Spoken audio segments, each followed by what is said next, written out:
So you are a cost engineer in EPC industry. So please let us know what is the EPC industry. If you look around, whether it's your mobile phone, whether it's your laptop, or if you think about maybe a car, all these items are manufactured at some production facility. This is one of the industries which offers a very diverse.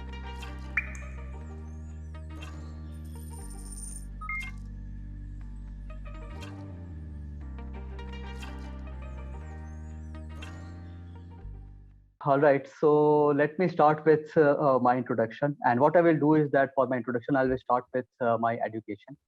And I'm a petroleum engineer. I did my engineering from the University of Petroleum and Energy Studies, which is based in Dehradun. And no need to say that it's a very beautiful place and a very beautiful campus. All right. And my engineering, the petroleum stream, and also my job role. This may sound a bit unconventional to many people because in India, engineering careers is heavily tilted towards IT, and now that trend is moving towards data science. So my present job role, which is project controls engineer in ExxonMobil Bangalore, and but I started my career with L&T, and I'm very sure that a lot of people will be knowing about L&T in India, at least in India, right? Then I work with a company called Floor. They are kind of leaders in designing and building big complex projects. And then I also work with Linde, who are champions in the industrial gas sector. All right. And besides being in project controls, I have also been a cost engineer, a proposal manager, work closely with business development, marketing, and procurement function. So we will discuss about the roles in the later part of the chat today. And so let me shift to the other part, which is apart from my regular job activities, I enjoy mentoring and guiding freshers as well as mid-experienced people for their engineering careers. And while I was doing it, I realized that I was connecting very well with their thought processes and their needs. I also got some encouraging feedback that some of my guidance helped them to improve their career path. So what I did was that I moved a bit further into it, and I created my own blog about EPC projects, which is called #EPC.com. And I think because of all this, one good thing happened with me, and that was I got selected for LinkedIn's Creator Accelerator program. So right now I am a bit busy with that program. So that is what is keeping me busy these days. All right. Okay. So Priya, that was a brief introduction about my career till now, my interest, and my selection into the LinkedIn Creator program. Great. That's quite impressive to know about you and your background. Thanks. So, Praveen, first of all, congratulations for being a participant of LinkedIn program. And could you please tell me a brief about it? Like, what are the benefits, selection process? Yeah, sure. So Priya, LinkedIn for most of us has been about jobs and companies till now. Like we've used it mostly for these domains. Uh, but it has so many diverse professionals that it can be a great medium for learning from each other as well, right? Whether be it a technical or functional skills, whether it's behavioral skills, or whether it will be even leadership skills. Now, this is why LinkedIn brought this 10 weeks program, which they are calling as a LinkedIn Creator Accelerator program, through which they are assisting people who post useful content on LinkedIn, and of course which is benefiting others. So as part of the program, what we are getting is we are getting some good opportunities to interact with some inspiring people like Ankur Wariko. We had an amazing session with him this week. Radhika Gupta, she is an inspiration for me. We had some session with Pooja Dhingra and Nusair from NASAC. So these are some of the interactions which we are getting as part of this program. We are also getting to explore and learn some new tools for content creation. And I would say that it's an interesting concept, and I must say that it's helping us a lot. Okay, great. Yeah. So I think that LinkedIn gifts also. Yes. So could you please tell about that?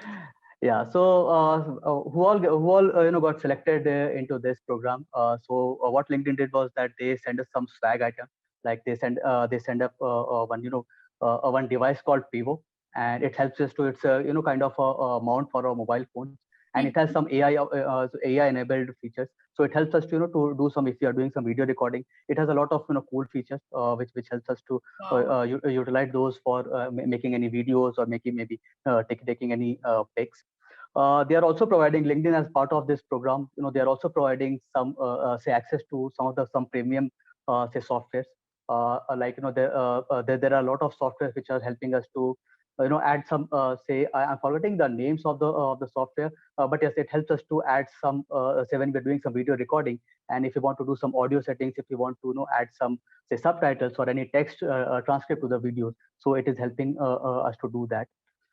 If you are aware about Canva, so it is a very it's a cool software to do some if you are preparing some say pictorial post or something. So we got some premium access to those kind of softwares. So apart from just the specs, we are also getting access to some cool premium features from not just from LinkedIn, with some other softwares and tools as Wow, wow, that's well. great. So, Praveen, how you see LinkedIn as a networking platform? So, like I mentioned earlier, Priya, so LinkedIn is not just jobs and companies. Huh. There are so many say professionals on LinkedIn, and they are from all the industries you can think. So almost every industry, all kind of companies are there on LinkedIn. And as a social media network, I use it to get connected to people who are in the same industry in which I am. So my LinkedIn posts have been useful for them, definitely. But at the same time, even I learn a lot with such engagement. So when I'm putting any post, I get some comments, I get some feedbacks, I have some interactions with them. So it is definitely helping me to upskill myself also. And apart from connecting myself with the people from the same industry, I'm also very open to connect to people who are say totally different from my industry or from my from my function. So this helps me to expand my horizon, beyond just one sector and reach out to Mhm. different people. And a very great example, right? So we would not have connected, if I would have just stuck myself to my own industry, and we would not have this, I would not have this opportunity to have this, wonderful chat with you. So that's why I'm using it. I'm using it for networking. I'm using it to upskill myself, and I'm also using it to reach out to people who may or may not be from the same industry. Great. Even I believe that nowadays people are not aware about the power of networking. Exactly. If you are a buyer, if you're a customer, if you are a Mhm. seller, if you are doing marketing, if you want to market your product, if you are founder, co-founder, anyone, you need a Exactly. person with you. And I guess that's all about networking. So even कहाँ पर भी मौका मिले ना, like wherever we get the chance, people should do networking. Like if I talk about myself in parties, or if I go anywhere, I used to sit with those people जिनके बारे में मुझे नहीं पता, Yeah. because I learned so much about them. I learned so much about the business and sharpen my skills. So I think networking का एक अलग ही मजा और एक अलग ही power है, and LinkedIn is helping us, because if Exactly. we talk about other platforms, it is more about entertainment. It's not about Right. business. But when we talk about LinkedIn, it's more about having meaningful conversation. It's about having meaningful words with the person. It's less about entertainment, but more about work. Yeah, absolutely. I fully agree with that, Priya. Yep. So you are a cost engineer in EPC industry. So please let us know, what is the EPC industry? Yeah, yeah. Thanks for asking that, Priya. So, what I will do is that first, let me just explain to you, like you also mentioned, what is EPC. Mhm. So, a simple example, if you look around, whether it's your mobile phone, whether it's your laptop, or if you think about maybe a car, all these items are manufactured at some production facility, right? Mhm. So now someone needs to design the production facility, engineer and buy all those complex equipment, and finally construct it so that the items which we just talked about, those can be produced for the end user, right? And this is what we call as the EPC industry. So basically it's the engineering, procurement, which is basically buying, and finally construction. Now engineering and building the facilities where we can say manufacture such kind of products or such kind of things, and these facilities can sometimes be huge and complex depending on what is manufactured or what is produced. Mhm. So if you think about an oil and gas say facility, it's massive, with complex chemical processes and equipment, right? Then we have, say, power plants. We have solar plants. Now we are talking a lot about the wind energy. We are even talking about hydrogen as one of the alternative fuels for us. So for all of these projects, someone needs to design it and someone needs to construct it. So this is what the EPC industry is all about. And for this particular industry, since I mentioned, it's very complex, it can sometimes be massive, sometimes it can be huge. This industry needs a lot of highly talented people to deliver the project. And now, since I already mentioned about people, so let's talk about what are some career options within the EPC industry. Because I think that will be one part where a lot of people will be more interested. So what I will add to this is that this is one of the industries which offers a very diverse career roles. All right, and which are often interchangeable within the same sector. So if I would say, if someone loves technical aspects, you can be a core design engineer. If someone is more inclined towards, say, commercial side, so this particular sector also has an option of being a business development or a marketing engineer. Then we have, say, execution engineers. Then we have project controls engineers, cost engineers, or procurement engineers, which have a mix of, say, technical as well as, say, commercial capability. Or if you enjoy being in the field, you can go for a construction engineering or maybe a site safety management type of role. All right. And it's not that, if you start with a certain role, you have to continue it in the same role for a life. It's a very common within this industry that people switch to any of the above roles which I just mentioned. So maybe someone starts as a design engineer and then he or she feels that their interest is more towards, say, marketing or business development. There are a lot of opportunities, there are a lot of options that within the same sector they make these kind of changes into their career. All right. So since I was, since we mentioned about the roles, since we talked about, what are the different career aspects in this sector, maybe we can also touch upon, what can be some benefits of a career in EPC, right? Because that is also something which people want to understand. Now, one benefit we already discussed about the diverse roles, that people can develop themselves into a lot of different kind of say, expertise. So that option is definitely there, whether it's technical, whether it's a commercial, or whether it's a management kind of roles. So you can have either any or all of it. So depending on what are your preferences. This is one industry which will always need skilled people. So whether it is, say, LNG, whether it is a carbon capture, whether we are now talking a lot about the renewable energy, or any other big infrastructure project, the world will always need infrastructure for the continued development, and people who are good at building such projects will always be in demand. Okay, so that is one big benefit of this particular sector, is that if you are good in this field, there will always be some requirements, there will be always be some needs, and you will definitely grow into a good leadership kind of. So we talked about some benefits. So am I saying that is this a perfect career role? So no, everything has some challenges, and obviously there will be some challenges in this particular sector also.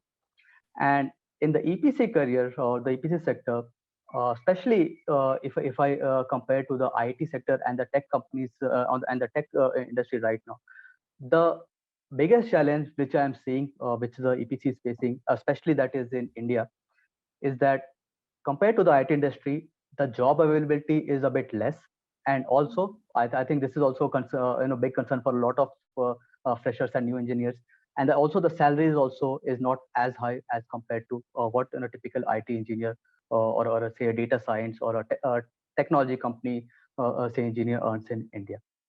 So a lot of, say, civil engineers, mechanical or chemical engineers get a bit demoralized, and often think of, say, changing the industry, even if the other industry may not be matching their skills or interest.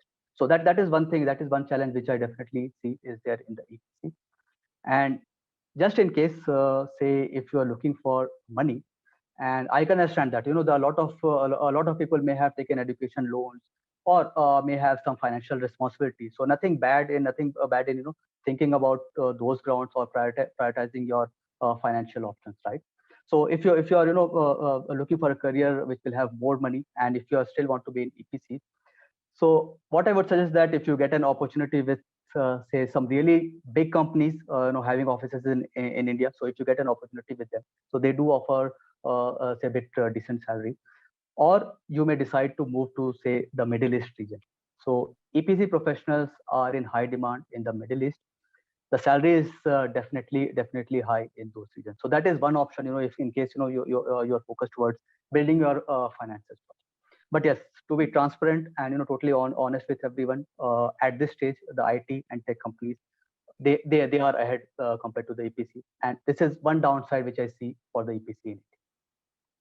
Okay, so I think you have to give a brief background about EPC, about the career options, benefits, challenges, and that's a great thing. You have covered all the things in one question. That's great. So, like, Praveen, what suggestions you have for someone who is looking for career after engineering? Right. So it's a good question, Priya, because we have a lot of engineers, who complete, every year there are a lot of engineers who are, being sent to the industry, and I see there is a lot of time there is some confusion, there is some dilemma in their mind, what kind of careers they should be going on, what is coming in the future for them. So my suggestion to the engineering graduates is to uh, start planning their careers in advance. All right, that is one thing where they should definitely focus, and this can be as early as fourth semester. So if you are aware, all our engineering courses are of 8 semesters. So what I'm saying is that by the time they reach fourth semester, they should start planning for their career. Look for signs about which industry and which type of roles you like, and maybe you may be having some matching skills.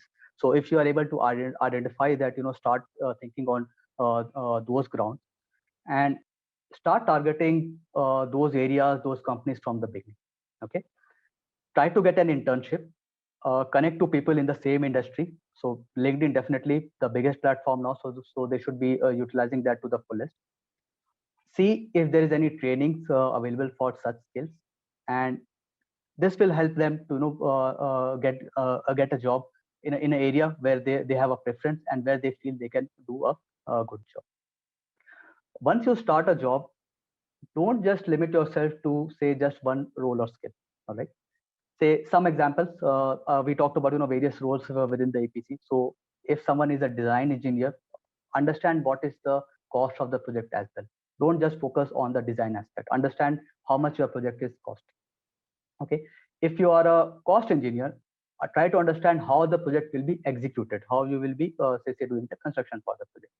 And if you are on the execution side, if you are on a project execution engineer, do you understand the contractual terms and conditions fully, right?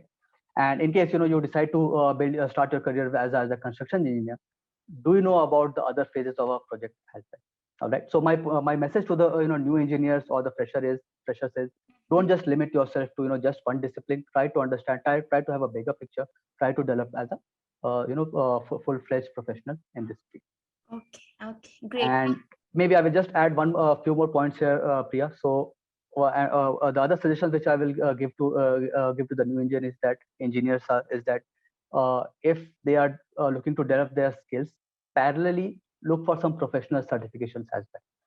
So if someone is in the project field, PMP, that is say one of the most common certification for project management. We have a certification called CCP, which is common for cost and project controls people. There is one CSCP, which is for supply chain people. So if someone is in procurement, they can get certified into this. And if there are some other certifications related to quality engineering. So try to look into these certifications also. These definitely will help you to develop your career and take it to the next phase. Great. I think the points you shared is not only limited to engineering, but I guess to almost every field, because every student should start taking care of their career in fourth semester, which line they want to pursue, so that after having a degree they don't feel regret. Okay, I want to go for different degree, I want to go for different career. So I think the advice which you shared is implement on all the degrees. Yeah. So Praveen, how you want to be remembered? Like, what goals you have? Yeah, so I think it's an interesting question, Priya. So I explained to how I have moved my career. I started with certain say EPC company. I continued in Mhm. the same field. Then I started mentoring some new people, whether they are freshers or experienced people. Hmm. So one way I would definitely like people to remember me is that how I if I have helped them in any of their say sectors, whether it's for their career planning or whether it is related to their job, because that is something, it definitely gives me a good satisfaction.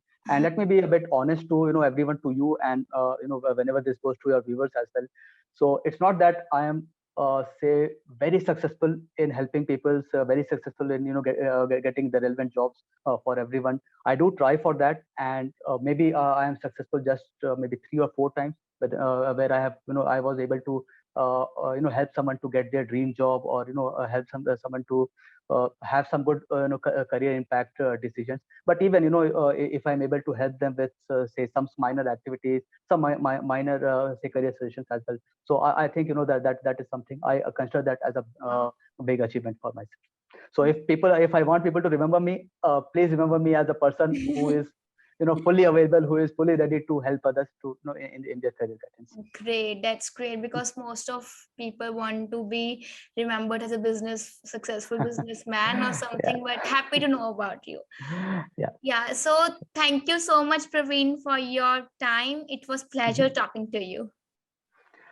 Same here, Priya, and I should say I should thank you actually, for inviting me for a talk show. I hope I may have added some value, Yeah, not definitely. just to you, your viewers whenever you will be sharing this with others. Definitely you did. Thank you, Praveen. Bye. Thanks, Priya. Yeah.